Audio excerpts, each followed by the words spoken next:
Go. Good evening, and thank you for joining us for this Brooklyn Democratic Party Women's History celebration. I am Arlene Alvarado Macala, and I am the chair of the Brooklyn Democratic Party County Committee. I am also the district leader of the 54th Assembly District, which includes parts of Bedford-Stuyvesant, Bushwick, Cypress Hills, and East New York. I want to thank our party chair, Assembly member Ranice Bichot Hermelin, and our executive committee members for their leadership. At this moment, I want to honor our chair with a moment of silence as we grieve with her for the loss of her mother, who passed away last week.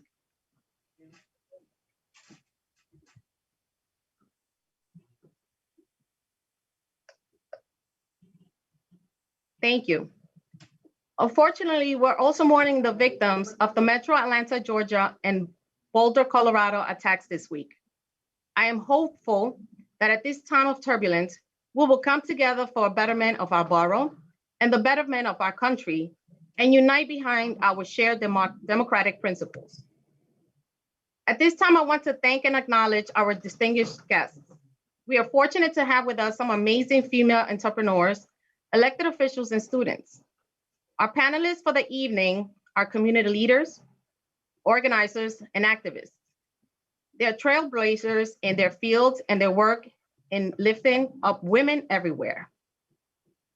We have with us this evening Senator Kirsten Gillibrand, U.S. Representative Grace Meng, Councilmember Dharma V. Diaz, now National President Christian F. Nunes, Judge Carolyn Walker Diallo, Queens Deputy Borough President Rhonda Binda, former Assemblywoman Carmen Arroyo, Carly Rooney, and Trish O'Connor. Tonight, we're celebrating Women's History Month. And what better way to celebrate than by offering advice to the next generation of female leaders? I want to acknowledge and thank the Young Women's Leadership School in Brooklyn for partnering with us. Joining us tonight, we have 5 high school seniors from the school. I am humbled and honored to be shining a light on the achievements of women and girls in our community for the first time with the Brooklyn Democratic Party. Women's History Month has extra significance for us this year. In 2020, the Democrats elected the first woman to ever serve as Vice President of the United States. Kamala Harris is a real reflection of what America looks like. This year, women and girls everywhere can finally look up to a leader who looks like them. But while we celebrate these occasions, we must also reflect on areas where women continue to bear unequal burdens. Women, particularly women of color, make up the majority of America's essential workers. In addition to bearing an overwhelming share of essential jobs, nearly 3 million women left the workforce during the COVID-19 pandemic due to the effects of the gender pay gap, bearing unvaluable in their work and bearing a disproportionate share of caregiving responsibilities. This is evidenced by the fact that the number of mothers who left the workforce during the pandemic is 3 times that of fathers who left the workforce. Although we have made a lot of progress over the years, we still have a long way to go. As a Democrat, I am committed to fighting to end the gender discrimination and advocating for equal pay for equal work, fighting for universal childcare, and removing the gender bias from politics. I am committed to fighting for a future that will mean fewer firsts. Because in the words of the late Supreme Court Justice, Ruth Bader Ginsburg, women belong in all places where the decisions are being made. It shouldn't be that women are the exception. We are here to make it so. Now we're going to hear from a leader and champion in gender equity, Senator Kirsten Gillibrand. Senator Gillibrand is the junior United States Senator from New York since 2009. Prior to that, she served as a member of the U.S. House of Representatives. She is a co-sponsor of the Even Playing Field Act, and it is leading the fight to reform justice system for sexual assault survivors in the military and on college campuses.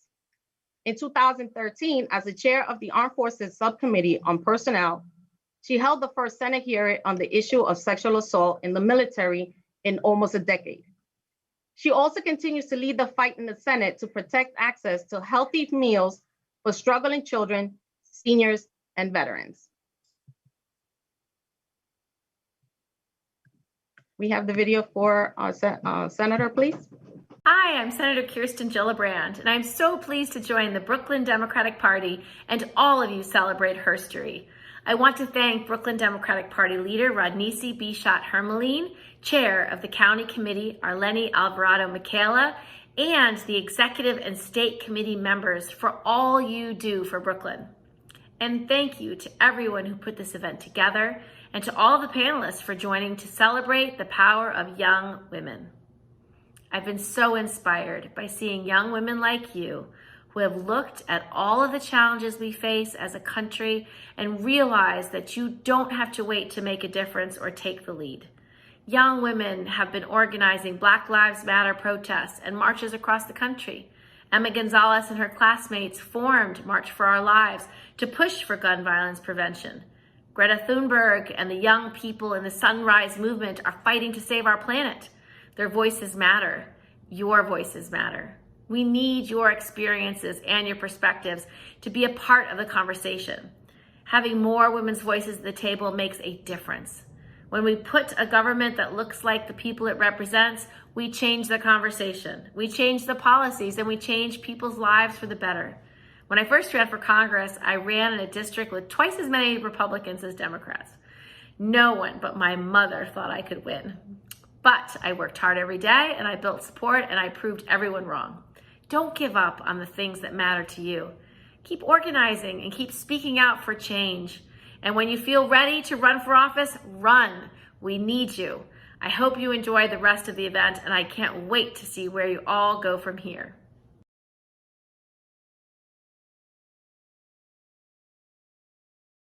Beautiful message. This evening, we have two special guests. We will now hear from Councilmember Dharma V. Diaz, who is the chair of the Committee on Women and Gender Equity. Good evening, and thank you for this opportunity. I didn't realize I was going to be first, but Women Lead. Again, thank you. It's definitely amazing. Eleni Alvarado Macala, my district leader, thank you. You're amazing. Eleni and I go back 20 years, and it's a pleasure to see you blossom to the woman that you've become and taking on such a powerful role in Kings County. As a mentoree of yours, I'm proud. Adali, you're here, and all the young women that are here today. I've been a part of your process for many of you. The leaders that are here, it's your day to shine. Judge Walker, thank you for making yourself available. And I'm just here to say kudos to all of you tonight that have made it to where you've come. As a woman, it's been difficult for me, but that's my challenge. You can read it, you can read my bio and know my journey. But tonight I want to honestly sit back and be empowered and be refueled. As the chair of Women, Gender, and Equity, it's not an easy path to travel, but I know after stories like yours tonight, I'll be rejuvenated. So when I get up tomorrow for my first hearing at 9 o'clock in the morning, I'll just reflect on you all. Thank you. Thank you, Dharma. Also joining us this evening is a now National President, Christian F. Nunes. Yes, good evening, everyone. It is a pleasure to be here this evening with you all to celebrate Women's History Month. This is an amazing month, but we know that Women's History is every month. I always like to say women have contributed greatly to the making of our country, to this world, and especially women of color. We have been tremendous makers, movers, trailblazers in our country. And I just want to thank you all for being here and just share words of encouragement that just be in your voice, amplify your voice. Don't be afraid to share your voice. Don't be afraid to speak out in your authenticity and create a seat at the table. And even when a person makes you feel like you don't have room, know you have room, know you have space, and know your words are passionate and they have value. and just continue to move forward. And I tell you that because part of being an activist and advocate is sometimes it's a tough road, but we are here for a purpose, and we are the ones who are making the change this country needs.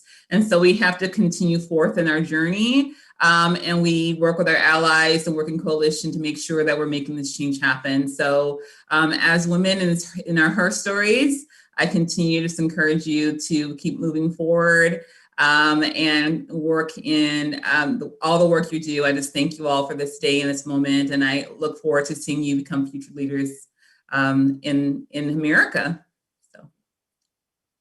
Thank you, Christian. Thank you both for being with us tonight. I don't know exactly the words to, give you to let you know how much I appreciate you both taking the time to be with us this evening. I know you're both very busy, but I appreciate it. I'm sure our girls, they appreciate it, our panelists, and also, my team. We've been working hard to get this going. So I don't want to keep you guys waiting any longer. So without further ado, I will turn it over to Sabrina Rizzi, who will introduce our panelists. Thank you, Arlene. I'm Sabrina Rizzi, Assistant Secretary for the Brooklyn Democratic Party, and I'll be introducing our panelists and a wonderful group of young ladies from the Young Women's Leadership School in Brooklyn. The students are Adelie Alvarado, Kayla Howard, Kia Martinez, Perla Vasquez, and Adriana Vargas. Before we begin, I want to thank our County Committee Chair, Arlene Alvarado Macala, and our special guests for their words of wisdom. Arlene is a champion of the people. She's a community organizer, mother, and a friend. She is responsible for bringing this evening's event to fruition. Thank you, Arlene. So tonight, as we celebrate our female leaders, we must also recognize our first female county committee chair and our first female party chair, Rodneyce Bichat Hermelin. In a few minutes, these young ladies are going to kick off our forum with questions for our distinguished panelists. But before we get started, I want to welcome our guests and ask them to say a few words. And I'd like to ask everyone to please keep introductions brief so that I can hand this over to our students very soon. First, we have Congresswoman Grace Meng, who represents the 6th Congressional District. Rep. Meng is the first and only Asian American member of Congress from New York State and the first female Congress member from Queens since former vice presidential nominee Geraldine Ferraro. The Congresswoman recently introduced HR 151, which would condemn all anti-Asian sentiment in regard to COVID-19 and which has gotten bipartisan support. Representative Meng, it's an honor to introduce you. Thank you so much. Hi, everyone. I'm Grace. It's such an honor to be here. I come with my colleague, Deputy Borough President Rhonda Binda, as we cross the bridge into the County of Kings, and really just want to thank you to our chairwoman, Bichat, to our Lenny, who texted us in the middle of the night one day and was like, come join us. I'm like, okay. So, just to be here in celebration of our first female county chair during Women's History Month. And I actually never got the opportunity to serve with Rodneyce in the assembly, where I am an alum with our lovely Assemblywoman Carmen Arroyo.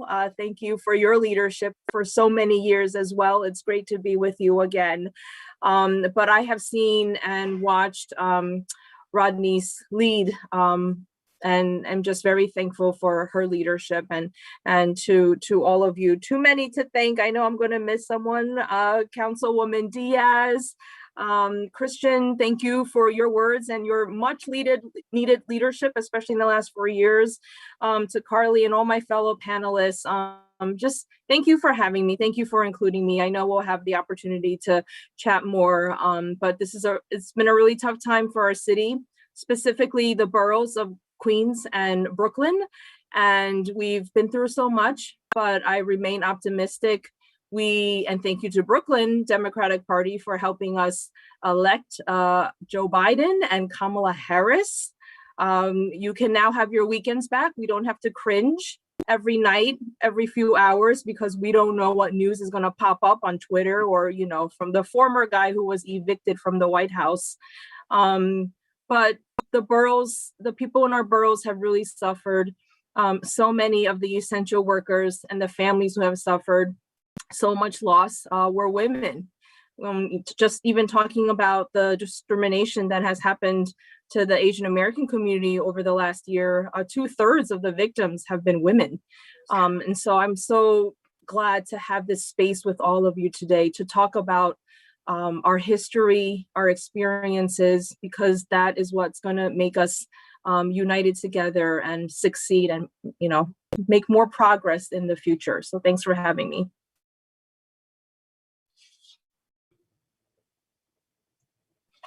Thank you, Grace. Okay. We also have with us this evening Judge Carolyn Walker Diallo, who was elected to the New York City Civil Court, Kings County, representing her home district, the 7th Municipal Court District. That encompasses Brownsville, East New York, Cypress Hills, and Bushwick. Judge Walker Diallo was appointed acting justice of the Supreme Court and supervising judge of the New York City Civil Court, Kings County. This makes her the first Muslim to serve as an administrative supervising judge in the New York State court system. Thank you. Judge Walker Diallo. Good evening, everyone. Thank you. Thank you to the Brooklyn Democratic Party Chair Rodneyce Bishop Hermelin and County Committee Chair and District Leader Marlene Alvarado McCullough for the opportunity to share my story. I also want to say hello, give a special shout out to my Councilwoman Dharma Diaz. I am excited to learn from the other panelists and to hear about their amazing journeys. I'll save my comments for later because as judges and attorneys, we tend to talk a little bit too much. So I'll save my comments for later, but it's a pleasure and an honor to be here today. Thank you.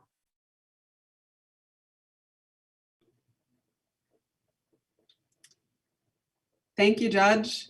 Rhonda Binda is also with us this evening. Rhonda recently was appointed as Queens Deputy Borough President. She is an adjunct professor at Medgar Evers College at the City University of New York and served on both the 21st Century Government and Foreign Policy teams for the Biden-Harris 2020 presidential campaign. Rhonda is an internationally recognized People's Choice leader in building smart cities and connected communities.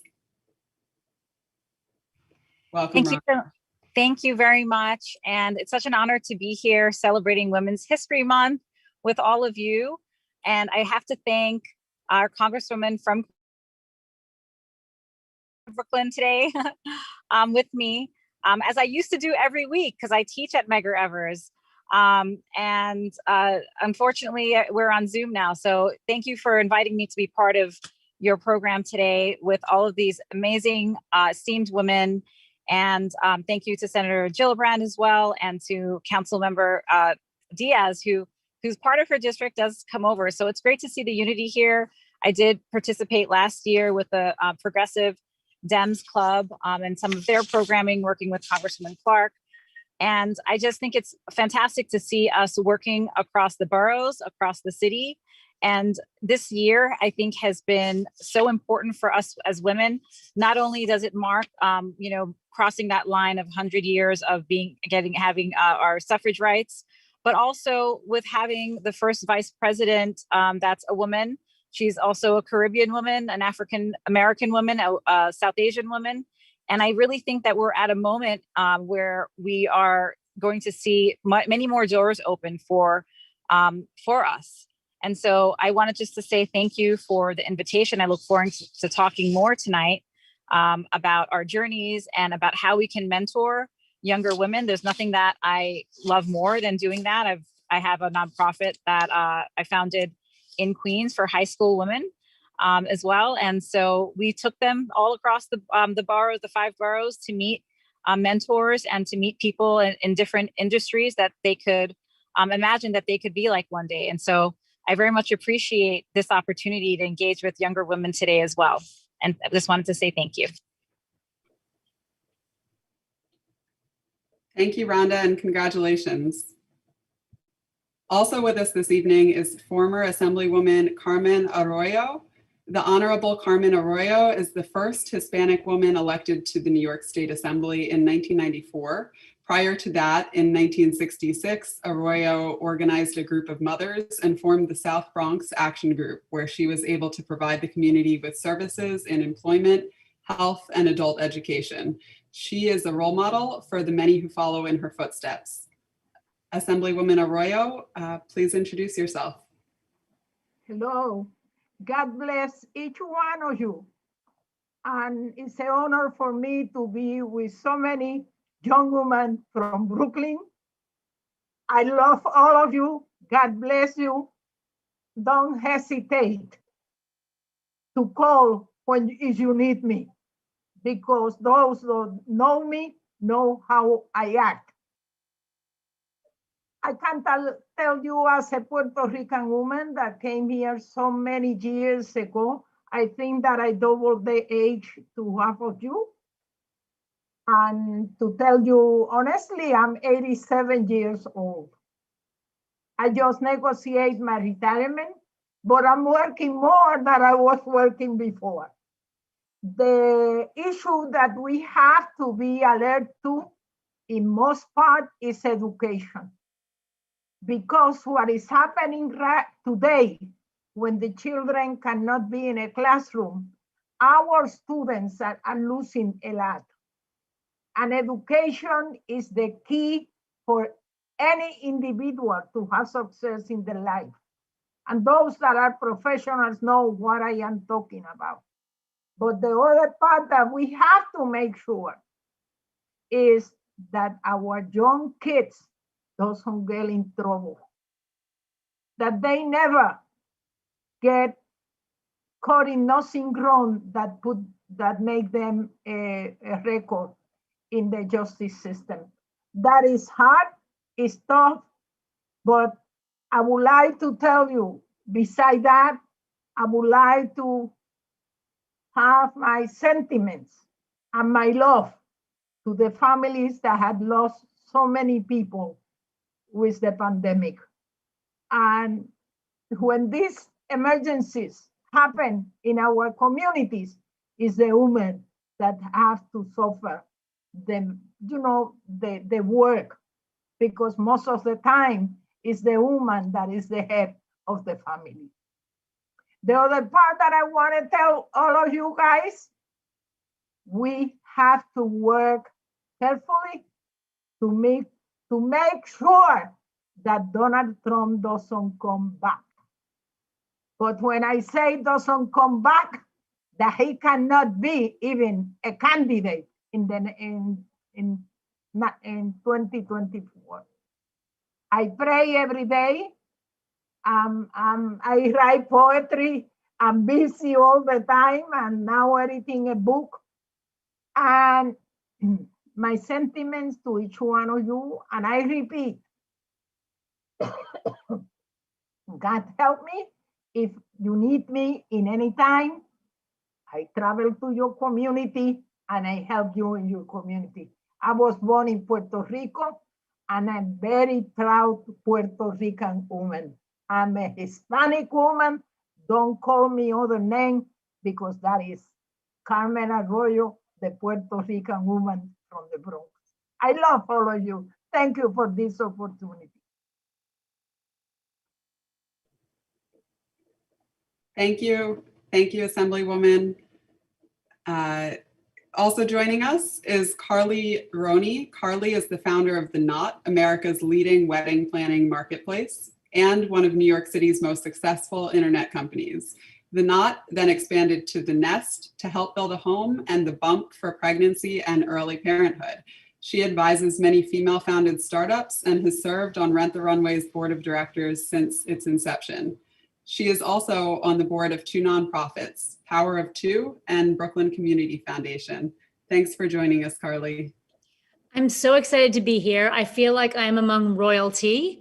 This is really such an incredible group of women. I was absolutely flattered to be able to join. I've had an extraordinary journey. I came to New York when I was 16, and after going to college, had the opportunity to build one of New York City's earliest internet companies. And by luck, and a lot of long nights and painful days. It was very successful, and I have been able to use the second part of my life to dive deep into my community here in Brooklyn. And I wake up every day thankful for all of you, not only young people coming up, gearing up to change the world, but also all of you in movement building and public service who are doing your very best to ensure that our families and young people and communities and businesses get to thrive. We have a beautiful city. We have so much power and opportunity, and it takes the women in the room always, I think, to make the right choices on behalf of everyone. And so I believe deeply in power networks of women. I'm so excited to be here. Thank you for inviting me to be a part of this, and I can't wait to hear everyone's story. Thank you. Thanks, Carly. We can't wait to hear your story as well. Finally, we have Trisha O'Connor, founder and executive director of the Real Estate Empowerment Coalition. She is also a board member of the New York State Department of State's Real Estate Board and a real estate instructor at Medgar Evers College. Trisha has written for numerous real estate news columns and has been a guest and featured on numerous radio and news publications. Trisha, thanks for joining us. Thank you so much for having me. I'm honored to be here with all of you. I want to thank Assemblywoman Bichat and Ms. Alvarado for putting on a great event. A special shout out to Deputy President Biden, my sister, and Councilwoman Diaz, my sister. I love you. I'm honored to be here because it's always a great opportunity to be in a room, even if it's virtual, with other women who are doing great and amazing things and are so inspirational, because I can't wait to hear your stories. I want to be able to sit back and be empowered so I can continue sharing with other young women. As a young woman coming up, you know the struggles we've had. We've had the struggles in the workplace, we've had the struggles in real estate. But when we come together and we really push together and we're able to do it. So I'm very proud of everyone here, very, very proud of everyone here, and I can't wait to hear your stories. Thank you again. Thank you, Trisha. Now I'm going to turn this panel over to our students. We will go in alphabetical order of last name, starting with Adelie Alvarado. Adelie, please let the audience know where you go to school and what grade you're in before addressing the panel. Thanks so much.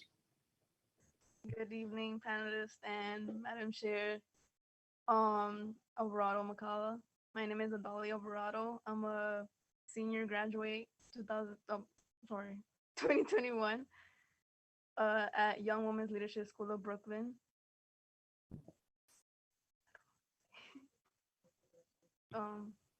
My question is for Carly Rooney. What would you say was the #1 obstacle you encountered in pursuit of your goals? How did you overcome that obstacle? It's such a good question. I mean, I'd say there are three things, and I'll go through them quickly. I think my #1 obstacle, as it is for so many people, is self-doubt. The second one, no connections. And the third is the world was not really interested in the issues that concerned women.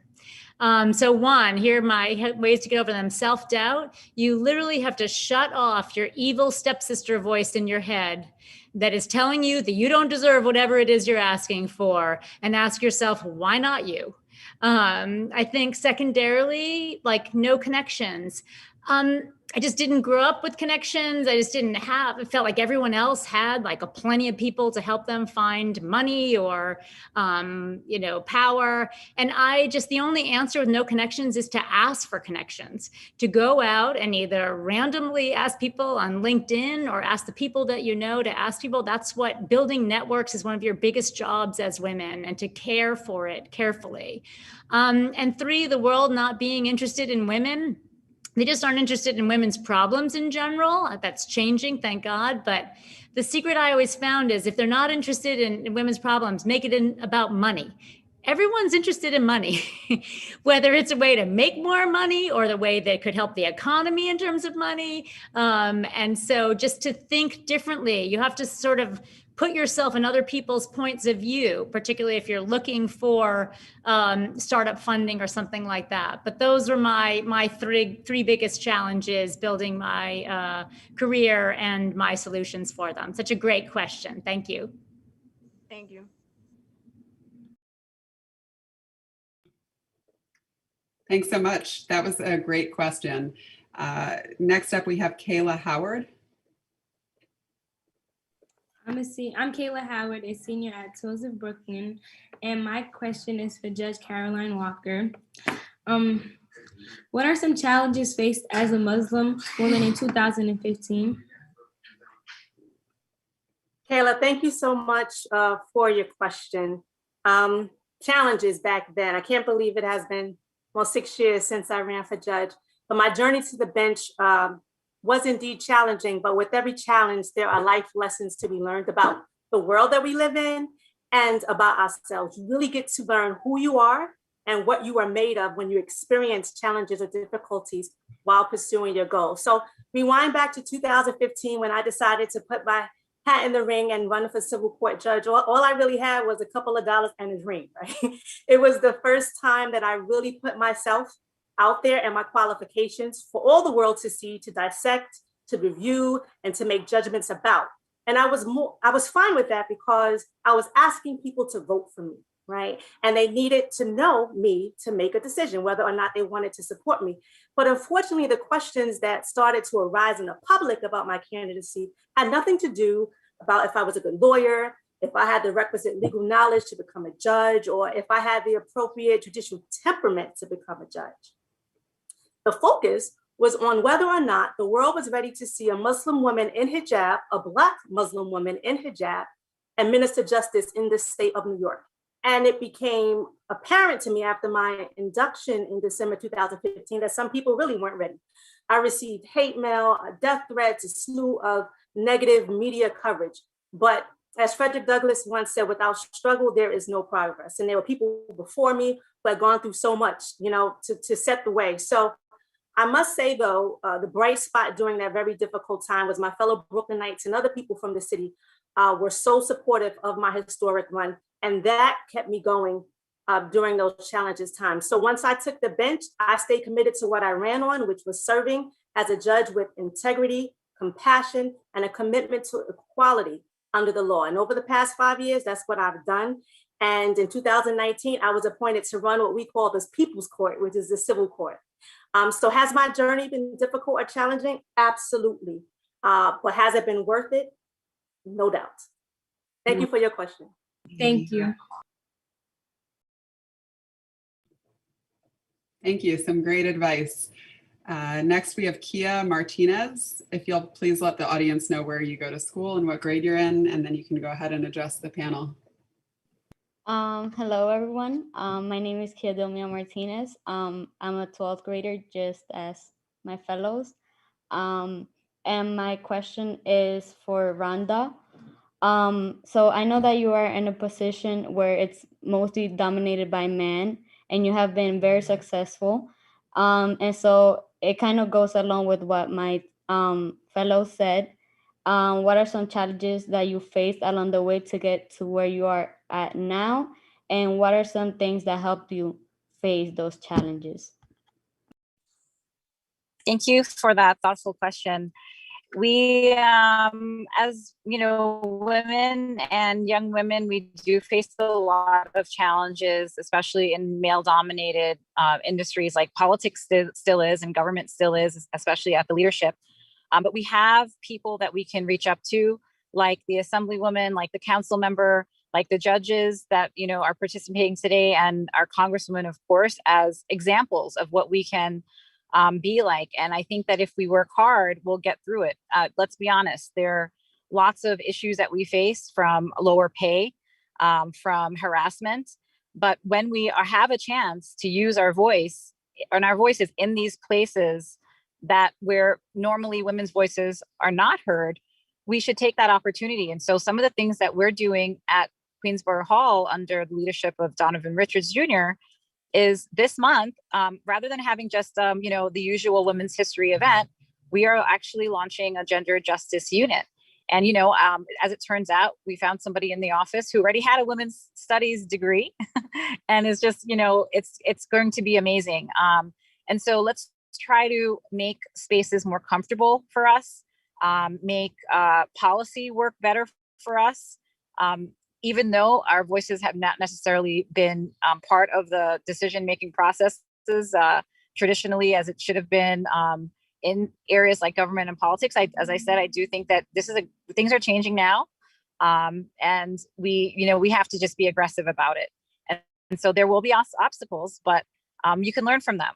And so see them as lessons, and try to find other supportive people and people that you can emulate that are successful, that you can get tips on how to manage the obstacles from them. Thank you. Thank you. Thanks so much, Rhonda. We certainly have a lot of great panelists for these young ladies to look up to. Next, we have a student named Perla Vasquez. Perla, do you want to go ahead and address the panel? Yes, good afternoon, everyone. I am a 12th grader. I'm from Tulsa, Brooklyn. My question is for Assemblywoman Arroyo. In 1994, you were the first Puerto Rican to be elected in the New York State Assembly. A couple of years later, after women started being elected into New York State Assembly, when you decided to start your political career, were you ever told that you wouldn't make it because such positions were mainly reserved for quote-unquote men, or other discouraging comments, or were people happy and encouraged you to join other women in running for elected office? Okay. It's a very important question because I have to make a statement that I missed when I make my introduction. When I decided to run for the assembly, was a vacant position. There were no candidate there. Then I went to meet the leader of our community at that time, Ramon S. Vélez, and he was the king of the kings. And I asked him for his support. I had helped him in so many times, and I had worked with him in so many issues that I did the work for him. Because one of the problems is that we do the work and they take the credit. And his answer to me, a representative position is not for a woman, it's for a man. I'm running a man for that position. And my answer to him, put it on, I'm gonna break his ass. And I did it.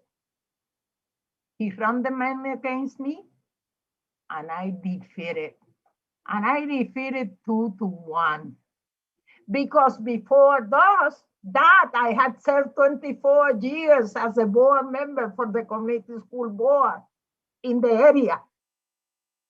I was a member of the planning board, and I was a member of the Lincoln Hospital Board of Directors. People know me.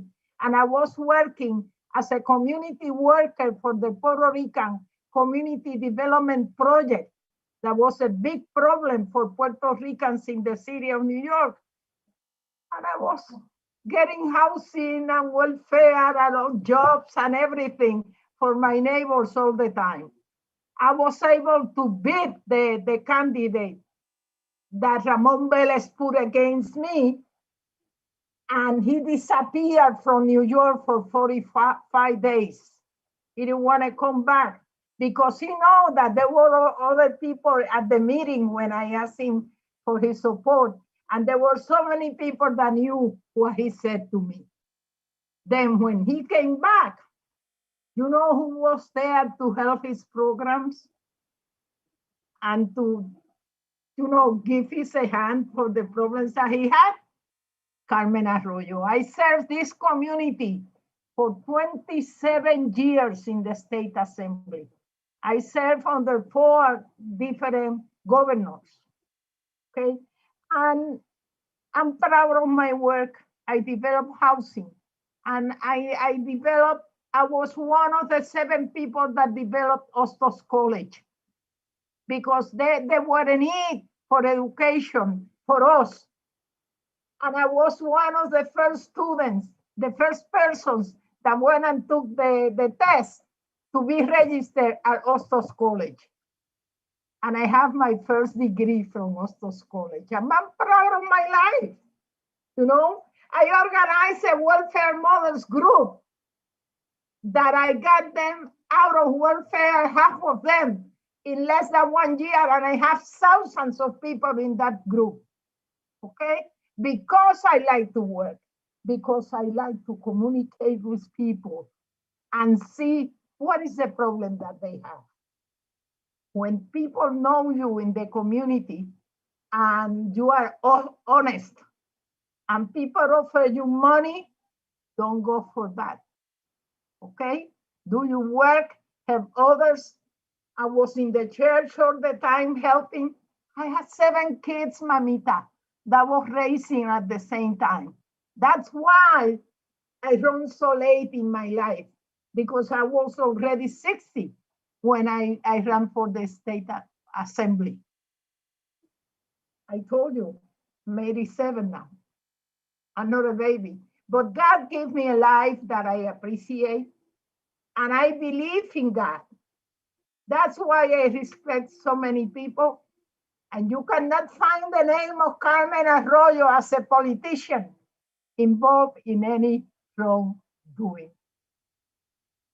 I raised 7 children by myself because the father left me with them and I had to survive with them. It was not easy. That's why I'm telling you. And education is so important that your children and your families and the members of your family should take education first, no matter what. As a woman, don't allow anyone to come next to you to put you away of the way that on what you are doing. God bless you. And all that you have to do is believe in yourself, but believe in God. Un chipito de agua.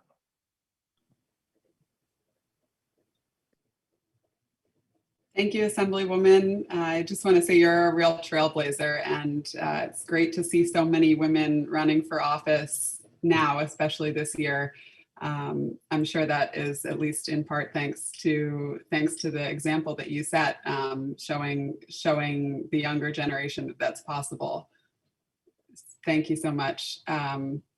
We also have Adriana Vargas.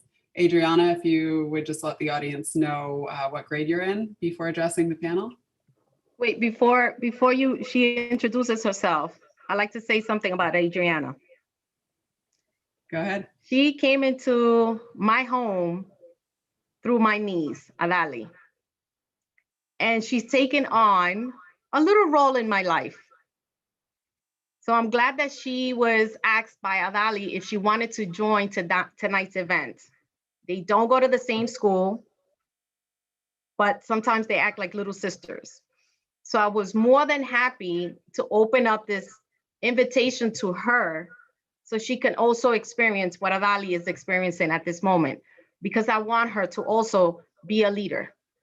So Adriana, I want to welcome you to this family, because it becomes a family. So I welcome you with open arms, and you have so many women on this panel that you have a lot of knowledge that you will take with you. So I hope you're taking advantage of this opportunity. And I know we're gonna have a lot of conversations after this. Love you. Hi, my name is Adriana Vargas. I'm a senior at High School of Hospitality Management. My question is to Grace Meng. While pursuing your career, did you ever feel intimidated when you were in a room or meeting that were mostly men? Did you ever feel like your voice wasn't heard? Oh, Adriana, I want to thank you for that question. That question is tailor-made for me, and I'll guess a lot of other people on this Zoom tonight. I want to tell you that when I was growing up, I was a very shy kid. I would sit in the back of the classroom if I could because I thought I could disappear and the teacher wouldn't call on me. I was so shy. My personality is pretty introverted. Clearly, I chose the wrong profession by going into politics. Makes no sense. And long story short, fast forward, I'm in politics and I work in the world of government. My colleagues, over 75% of my colleagues are men. 75% of my colleagues are male. So while this year's Congress is the most diverse ever in the history of the United States, we still have a long way to go.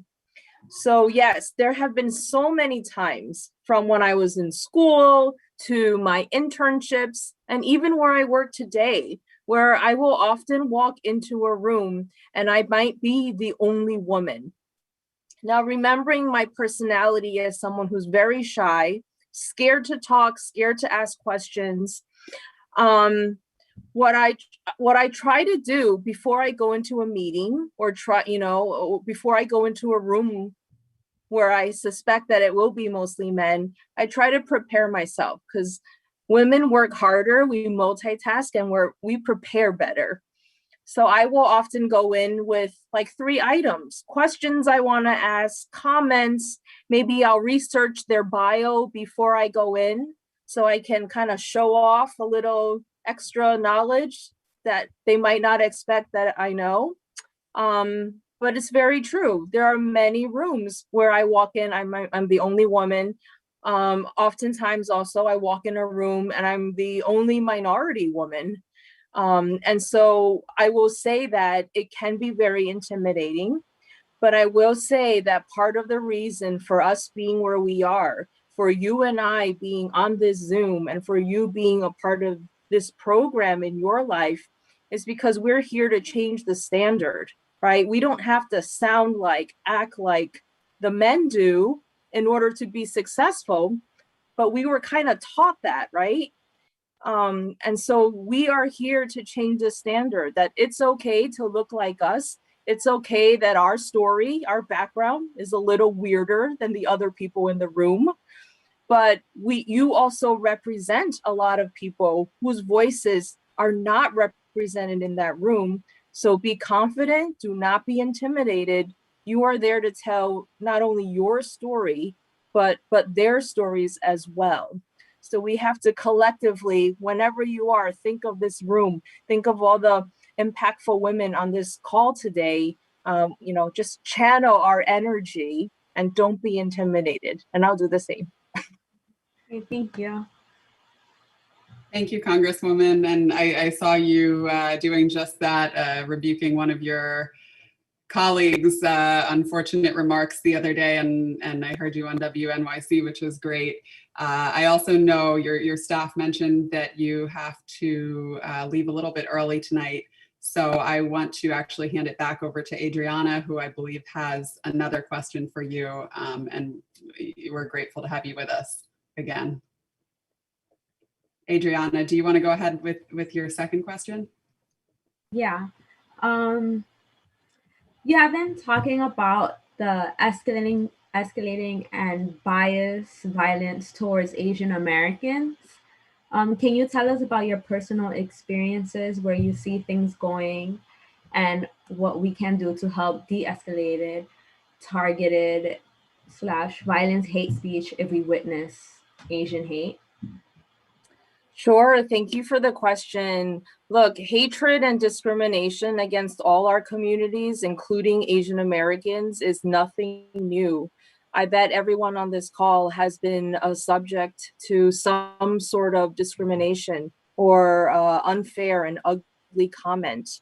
I will say that this is kind of a stereotype, but this is kind of true. The Asian American community has sort of grown up being taught not to rock the boat, mind your own business, just keep quiet.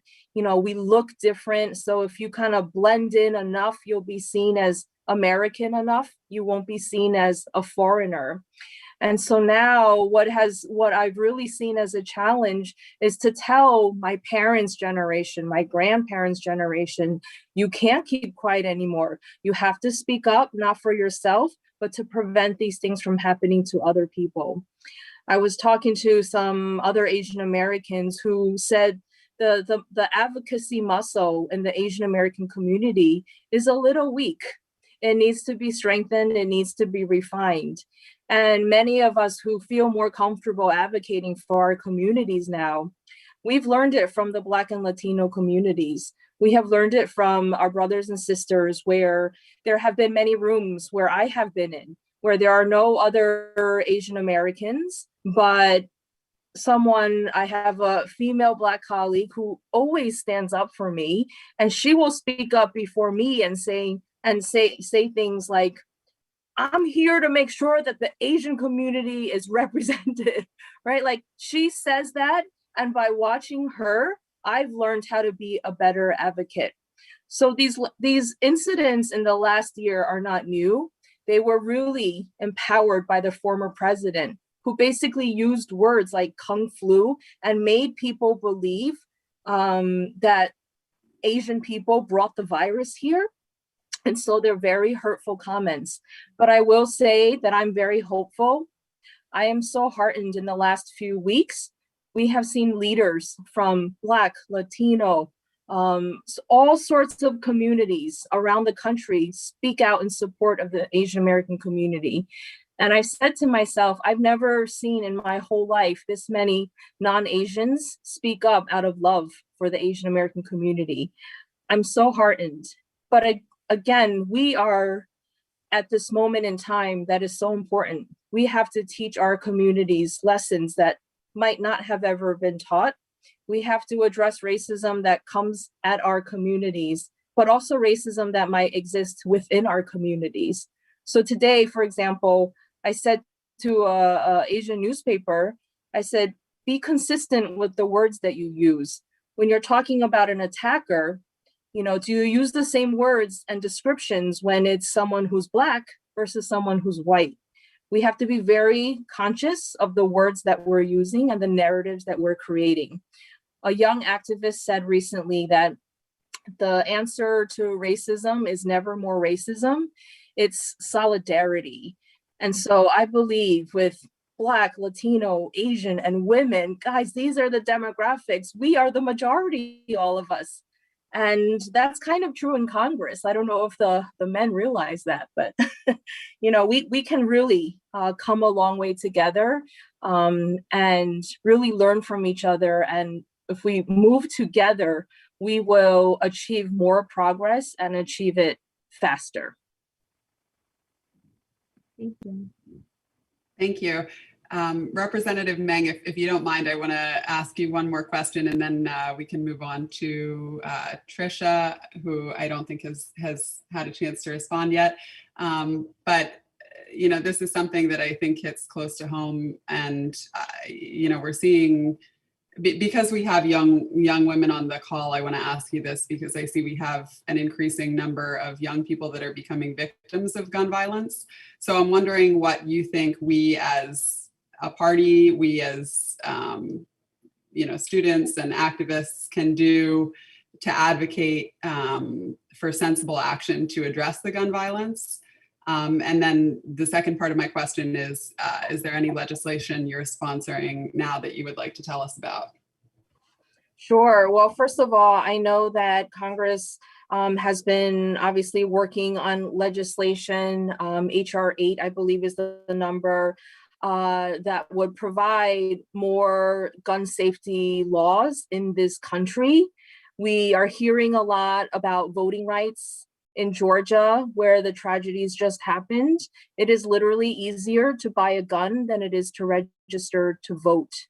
The person in Georgia who attacked and killed those 8 people just bought a rifle, a gun, that same day. I especially appreciate legislation called the Charleston loophole that was proposed by Representative Clyburn from South Carolina, because the laws in South Carolina and in many parts of the country are that if you're going for a background check to ask if you can buy a gun, if you don't hear back in, I forgot if it's like 3 days or 5 days, they automatically say, okay, I guess you can buy one because 5 days have passed, right? Like that wait period says nothing about, you know, whether the person should be able to own a firearm. And so I would say just continue to push for legislation. This is one of the movements that have been led by young people who have been impacted by gun violence more than any other group.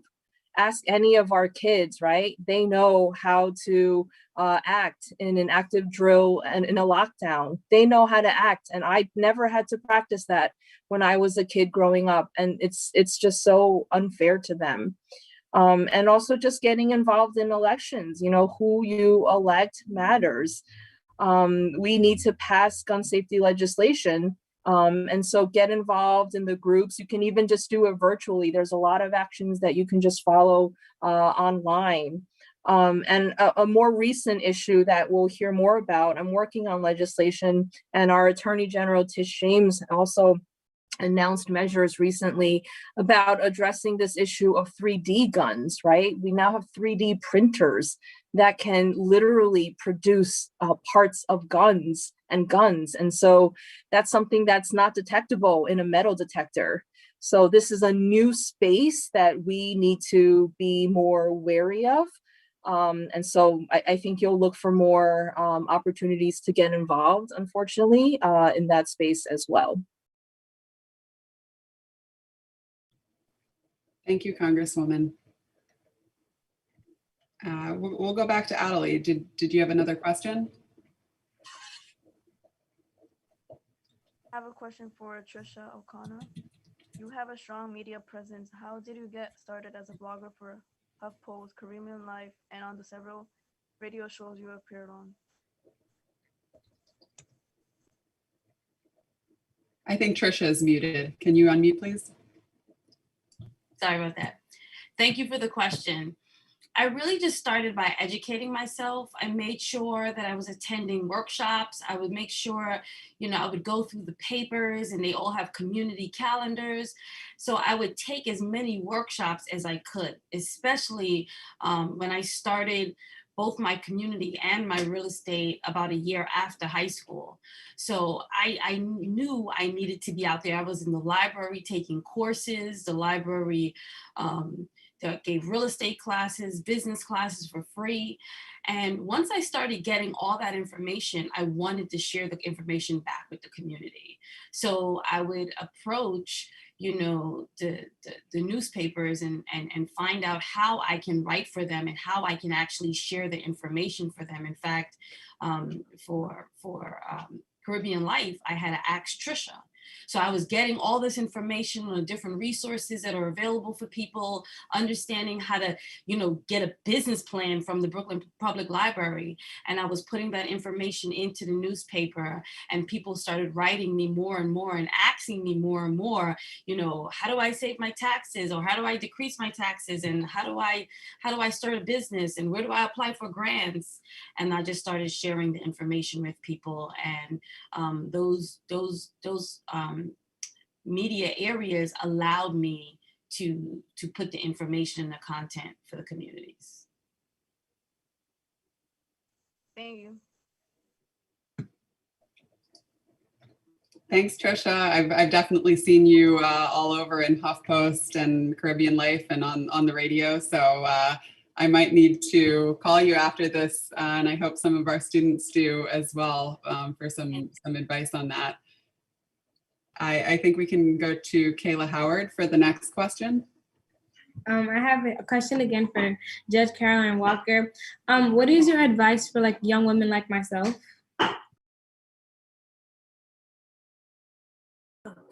Thank you for the question, Kayla. My advice to you and to all young women is that you are the author of the only dictionary that defines you. You belong in any room where you want to be. And when you are in these rooms and sitting at these tables, helping to make decisions, even if you have to bring your own chair or a table extension, be there and be your authentic self. And you know what, when you are your authentic self, people respect that. They may not like you, and it's not a popularity contest, right? But they will have to respect you showing up as yourself. In addition, I cannot emphasize enough the importance of dedicating yourself to a life of working hard and working smart and striving for excellence in all that you do. I always say somebody may be smarter than me, and I think I'm pretty smart, but they may be smarter than me, but they cannot outwork me. That's one thing they will not do, is outwork me, right? And my drive towards excellence. So always remember that, work hard, work smart, strive for excellence, and be resilient, because you will face adversity is going to come, but be ready to take the adversity, figure out what's going on, right? And then bounce back stronger and more wiser and be resilient. So that would be my advice to you. Thank you for the question.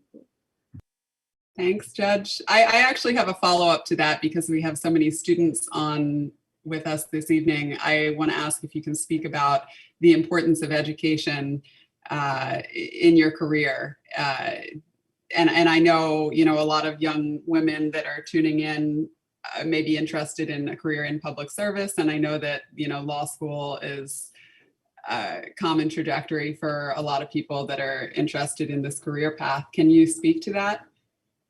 I mean, definitely, you know, the state of New York is very large, and each county has its own rules. But within the city of New York, to be a civil court judge and to be a New York State Supreme Court judge, you have to have, one, go to law school. So before that, you have to have gone to college, right? So after high school, you have your college, and then you go on to law school. You have 3 years of law school. If you want to be a civil court judge, you have to practice law for 10 years and be a good lawyer before you are elected to the civil court.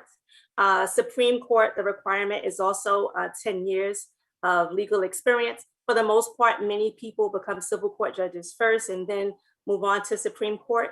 If you want to be a housing court judge, you need 5 years legal experience, but you still have to go to college and you still have to go to law school. And then we have criminal court, and then we have family court judges. So education itself, and this is just the city of New York, I'm not going to talk about the upstate counties, right?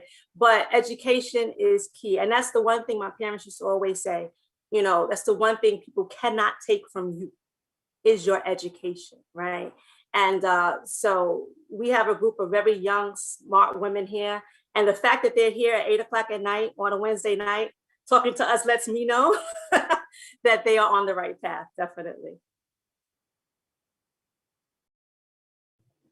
Thank you so much. I want to give some other students a chance to ask another question. Adelie, I know you have one for Carly Roney, and I believe Kia, you're up next. Do you want to go ahead and address the panel? Yeah. Did you have a second one? Sorry. Yeah, I did. So my second question is still for Rhonda. First of all, congratulations on your appointment as Queens Deputy Borough President last month. I understand that you are focusing on specific areas of policy like technology, food insecurity, criminal justice reform, parks, and transit. What's it been like leading policy on those issues? In what ways can we empower women, especially in areas like technology and in criminal justice reform? Thank you for that question. It's really great that the borough president has trusted me with so many of these incredibly important issues, especially for women. And I'll take transit, for example. So a few years ago, NYU's Wagner School conducted a study asking women and men how they make their transportation decisions. And what we found is that in New York City, women actually, on average, pay about $2,000 more a year just on transportation options. And it's a lot of times it's because of security. A lot of times we are not making decisions just based on convenience, but it's by necessity. And so there's so many policy issues that have a disparate impact on women and on girls that we really should have more people that are aware of these, of what it's like to be a woman taking, the subway, taking public transportation, getting into an Uber, and so forth. And so on that area, we're we're definitely looking at how to close this gap, working with MTA and Port Authority and all the powers that be, DOT, on issues like food security. Oftentimes it's the women making decisions on what the family eats. And this past year, we've seen, so much of a strain on households that, you have to imagine that they're probably, mothers and those who are responsible for making the meals that themselves are going without food and malnourished.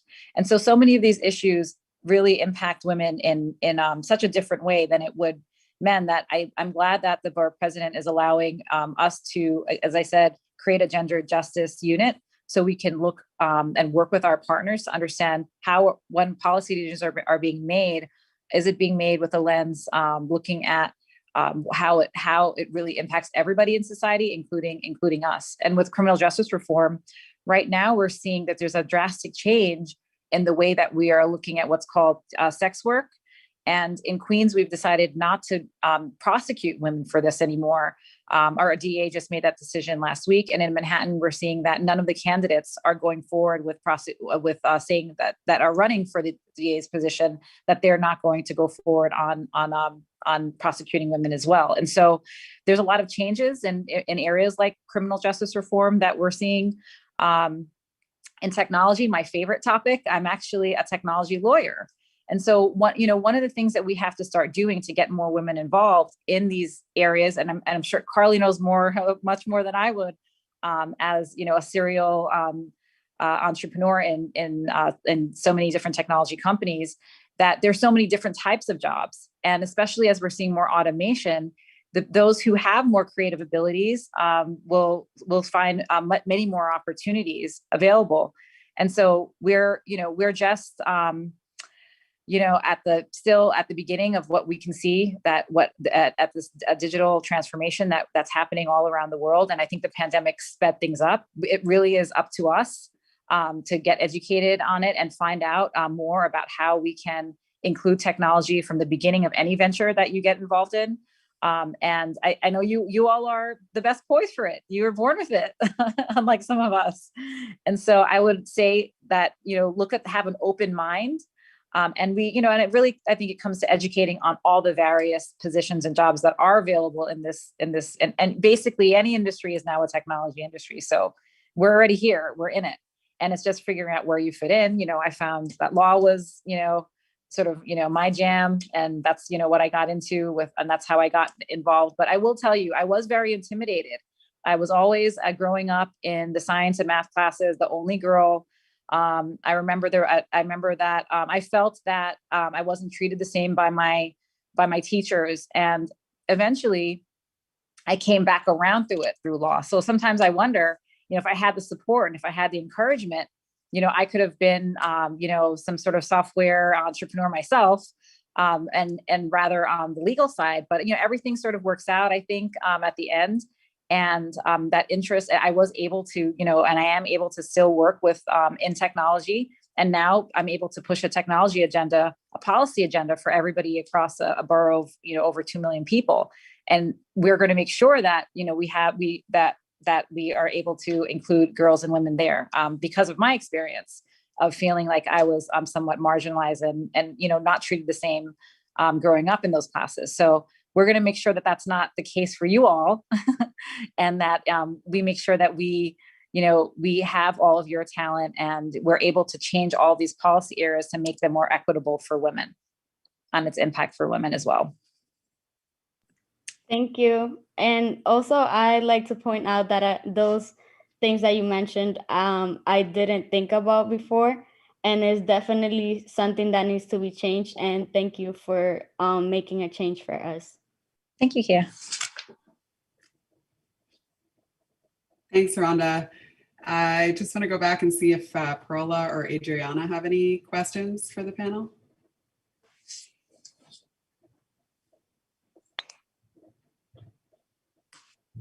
Any second questions, third questions? No, I don't have any other questions.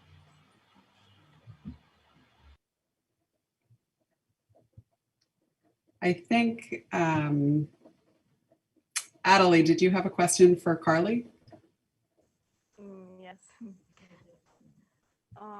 What inspired you to start the Knot? How do you get a new company off the ground? Also, has the pandemic presented any unique opportunities? Oh, such fun questions. Okay, well, I had the idea to start the Knot because basically I had a really hard job when I was engaged, and also like two reasons. One, I was like, wow, this is really hard. Who does this? Who can like quit their job and plan a wedding? It seems practically impossible. And I also I was marrying, my husband is Chinese American, and I was marrying him, and I was like looking at wedding magazines, and I was like, God, it looks like there's no people of color in America if you looked at these magazines. And I felt really like uncomfortable that it didn't reflect my reality. And so when the internet came along, I mean, I had my wedding. It was a little bit of a disaster. Most people who were there can tell you that. And then when I saw the internet come around, I was like, wow, this could completely change everything for people getting married. You could plan everything on, you could do all this research, you could communicate with people really easily. And so it was kind of like a light bulb that went off. And then I also thought, I also could reflect back what I saw in the world, which was a world that had like really exciting diversity, an incredible broad range of cultures, ways you could personalize your wedding. And so I wanted to do something different that felt more like the world of weddings that I wanted to see out there. It was, hard and exciting and a very long run. I think that in terms of the pandemic, I'm actually not working day to day in the Knot anymore. I was like, I did the Knot and then I launched the Bump. And then after like 20 years doing that, I was like sort of wanted to move on to something kind of exciting new to do. So that's when I started to work more with startups, and that's Rent the Runway, which is where people can get like a Netflix subscription, but instead to fashion, so that they don't need to buy everything. You can just borrow it, wear it, and send it back and let them deal with the dry cleaning and all of that. And it's actually a really affordable way to have nice clothing. But they're New York born and Brooklyn based. And it was an interesting challenge though, because when everyone stopped going to work, they paused their subscriptions. Rhonda just told me actually as well that she is a Rent the Runway subscriber. But people went back to work, they paused their subscriptions because they also didn't need to go anywhere. But it's created a really interesting challenge for a business like that, and an opportunity, because what the story was is nobody shopped for a year. And by the way, everyone's view of the world changed a little. One, they don't want to spend their time and money out there like shopping and getting more stuff. They really want great fashion and want to be able to go be with their friends to do it. And they want to make the world more sustainable as well. So we have a really unique opportunity to give people the feeling of shopping, because you're getting cool new things all the time, but in a way that's more sustainable for the planet. And so it is interesting. I mean, it was a very difficult time to be helping manage a company that was going through such crisis as so many companies in New York did. I mean, think about how difficult it has been to struggle through this time of economic crisis in this city. And to have the perseverance is really, everyone has gone through something. And I do believe that we are going to be a more resilient set of companies if we can get the economic investment back and support companies, but also as women and mothers and a community, that our resilience has definitely been built, and our the value of our relationships to one another and supporting one another, I think is the only upside of this tragic time that we've suffered through as a community. Wow, thanks so much. I think we've all used Rent the Runway, and some of the Dharma shaking her head. I need to send Dharma a Rent the Runway box ASAP. And the Bump, which was, really the only app I knew of when I was pregnant with my kids. So thanks so much. Thank you all for your support. That's like community of women. Thank you. That's what it's all about. Arlene, did you want to chime in with any questions before we wrap up? I really don't have a question. I just realized that no matter in what field you're in, we all have the same struggles. We're women and we're seen as just women. So the work that we put in is twice or sometimes even 3 times as hard. And it is unjust because this, including the young ladies we have here, you're going above and beyond the call of duty. You know, you have families, you want to have a life, but yet you pause all of that to do for others. You know, at the beginning of the pandemic, I work at Woodhull Hospital, so I'm a healthcare worker. And throughout the pandemic, I worked. And it's thankless, but it's fulfilling. So I don't know if that's because we're women, we find hard work hard, but fulfilling. We find joy in doing what we do, no matter how hard it becomes. And then we're able to look back and say, we did it. And I think that that's the joy that we get out of the hard work we put into anything we do. We look back and say, we did it. We don't take anything for granted because it wasn't given to us. It wasn't thrown at us. We had to find it, grab it, and run with it. And I think that that's what you all have done. You have taken the bull by the horns, ran with it, made it yours, and you have something to look back and say, I got this, I did it, and I'm keeping it. Because we're not going to allow anybody to come in between us and our goals and take it away from us. I'm just starting a career in, I'll call it politics. Thank you, Councilwoman Dharma Diaz. And, you know, I think I do have a small question for a big woman that since I read about her, I was mesmerized.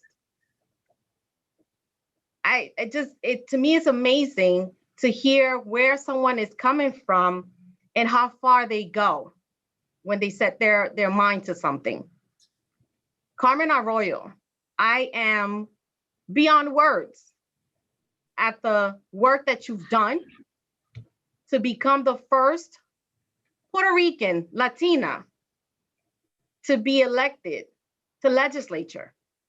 I am the first Latina to hold the county committee chair. I am the first Honduran to hold district leadership in the 54th.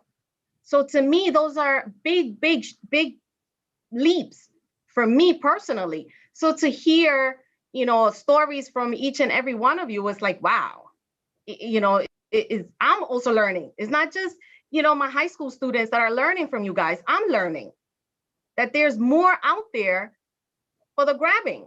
And we all have to go out there and just continue to press hard, get what we want, and let it work for us.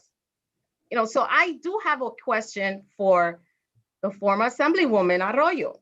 You know, as an upcoming little politician that I am today, what advice would you give me personally so that I'll be able to fill in your shoes someday? I want to be able to say I was taught by Carmen Arroyo.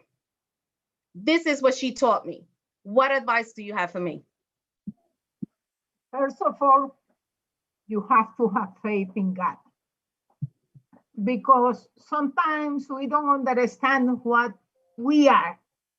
We are made by God. And He gave us the route that we have to take. We have to be careful and take it carefully to make sure that we are going to comply with His demand. I thank God every day for the opportunity that He gave me.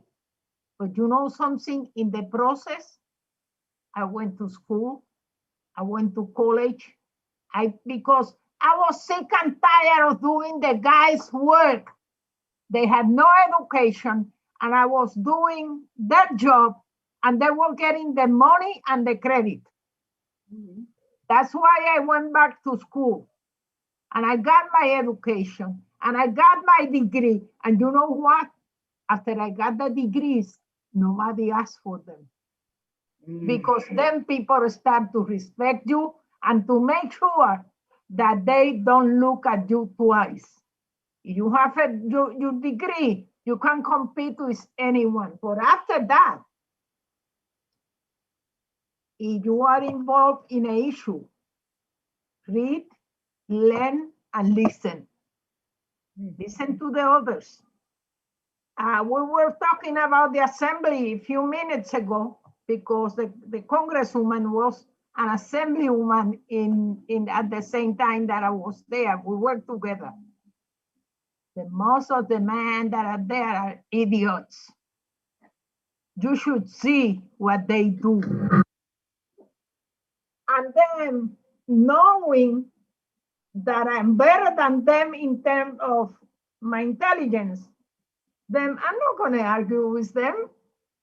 I'm going to do my job and I'm going to do it carefully and learn how to do it.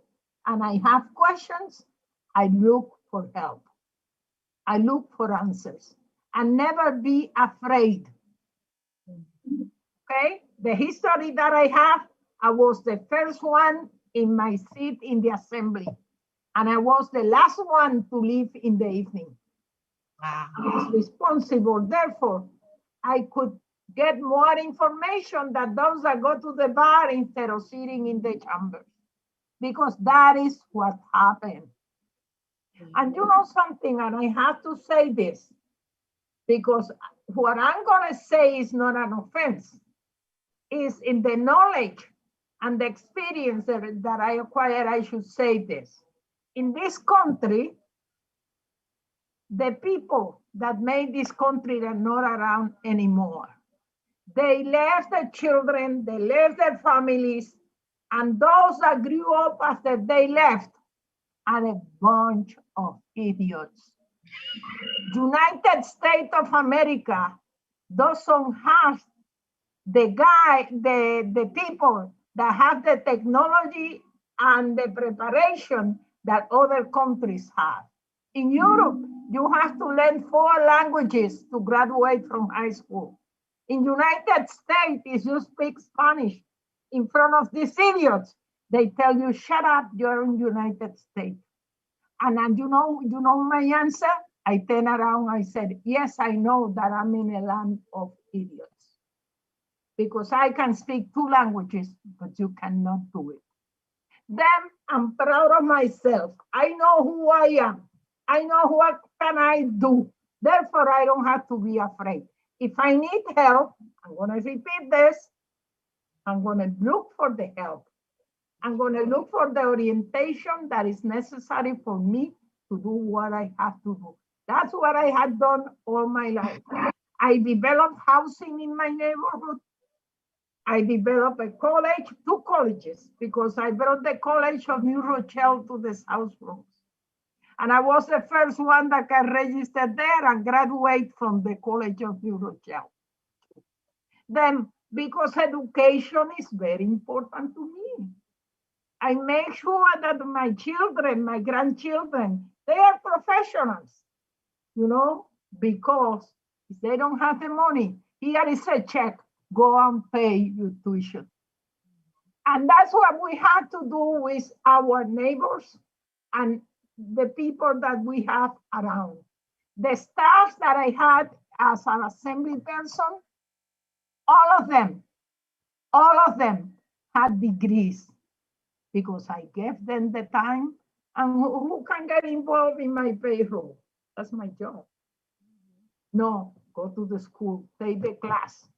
Mommy, but I didn't pay the tuition. Here is a check, go and pay the tuition. Because God gave me always the opportunity to have a couple of dollars. I'm poor, I'm not rich. I'm a poor person, but a couple of dollars in my pocket, if you are my friend and you need them, doesn't do nothing. I give it to you because you have to resolve your problem. And that's the way that I live. And every morning, I thank God for another night that He gave me. And the intelligence that He gave me to understand everybody else. I don't have to fight with nobody. Let them fight themselves. I can say, hey, take it easy. Don't speak like that. But in politics, don't come with shit to me because I'm going to put you in your place. I'm good on that. The other part that I have to say, because you are all young and you have opportunities, make sure that your neighborhood is you take care of the need of the people in the neighborhood. And if we have to take a person that is in drugs and we see him in the corner every day, I don't give them money. I grab them by the hand, I take them to a program. Then when I sit them in the program and I see that that person is going to be serious, is going to be there, say, go and visit me. I'm going to have something for you. Then I can give them a couple of dollars. Because if we understand and say, I don't look at that guy because he's a drug addict, he's a member of my community. As a mother and a father and a family, we have to take care of them. But it's not giving them money that we are taking care of them. We have to take care of the programs that help them. Or I call a program, I say, listen, and make it. But you know what I do when I have to help a person? I grab that person by the hand and I walk to the place with the person. Doesn't matter. If it's in a school, it's a parent, I go to the parent, with the parent to the school. You know, I face the problem with the person because what I am doing in the process is helping that person to learn how to resolve their own problems. Okay? Thank you so much. Remember always that you are there because God has you there to do a job. Thank you so much for those words. That's you can't top that. You know, that's a lot of wisdom. You know, that's something for our young ladies to, you know, take back with them and think about it as they think about where they're gonna go after they graduate, you know, which is gonna happen in the next couple of months. You have a decision to make where you're gonna go to college, and you have to do it soon. So I think now you have a lot of knowledge, a lot of wisdom has been given to you for you to make the right choice for yourselves. And you know what? You can always, you know, come back to us if you have any questions, you have any doubts, you know, you need any encouragement. I'm always giving them. I'm always ready for a pep talk. So it's about your communication and, you know, knowing that you have a network of people that are willing and able to give you that you know, that word that you're just looking for one word. We're there for you. You know, we want to give you that encouragement. So you know, I think that we've exhausted ourselves to a lot of knowledge. You know, we gave out a lot today, and I'm happy. I am so, you know, proud of everybody on this panel. So proud of the young girls, the young ladies, you know, the women, you know, a lot of them will be going out there come November, you know, and they'll have that first step and, you know, new voters and everything. So, you know, I had to say that. You know, so I'm very blessed to have had this time with you guys. I really appreciate the time that you took to be here with us, and you know, and it's amazing. Thank you so much. Each and every one of you have given me so much. So as much as you've given me, I give back to you, and I hope that this is the first of many chats that we'll have among women and young women, so that we could continue to be trailblazers. And opening up doors for our youth that they're coming behind us. So I will leave you guys with that. Thank you so much. And until next time, we will definitely be doing this.